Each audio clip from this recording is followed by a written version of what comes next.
As the year draws to a close, anticipation is everywhere, at work, at home, and in our relationships. It's a natural time to reflect on the choices we've made and the ones that remain ahead, especially those that shape our safety, our well-being, and the people who rely on us. Today we're going back to February 1951 to a busy factory floor on Athens Avenue in Lakewood, Ohio. And to understand what made this shop so unique, it helps to know a bit about the machines that powered it. Four-slide or multi-slide forming machines emerged in the early 20th century to produce small metal components by feeding, bending, stamping, and shaping material in one continuous process. The first true four-slide machines were engineered and manufactured in Waterbury, Bridgeport, and Bristol, Connecticut. William Henry Bassett, an early adopter of four-slide technology, began his precision spring and wire forming business in his New Haven garage. This machine's innovation dramatically improved speed and accuracy.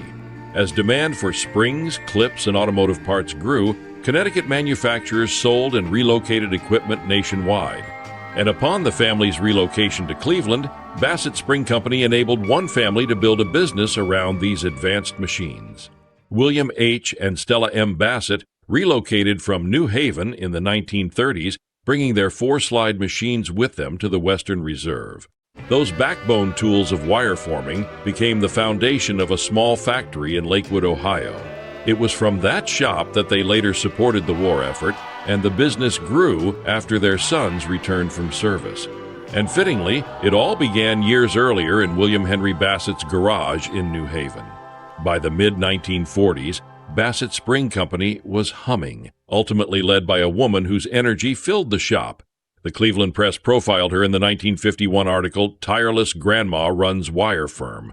Stella Bassett, company president, trained nurse, mother of 5, and grandmother, knew every machine on the floor. If you walked into her shop then, you'd hear the rhythmic chatter of automatic four-slide machines turning out hundreds of metal and wire clips. Stella could hear the slightest change in their sound. When a machine tone shifted, she lit up. "They've just started the new job," she'd say. From its shop at 13,000 Athens Avenue, Bassett Spring Company produced nearly 400 varieties of clips and wire-formed parts.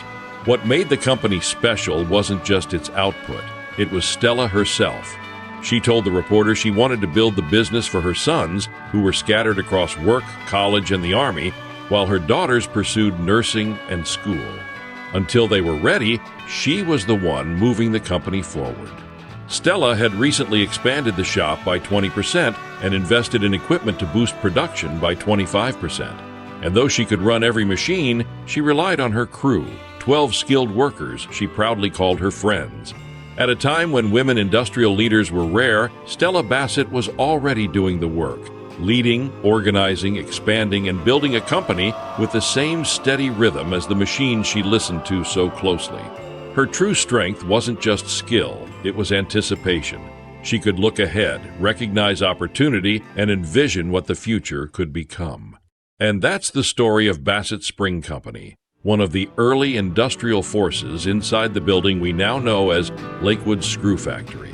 Have a safe and productive day, and take time to anticipate future opportunities for yourself, your family and friends, and others as well. Cheers!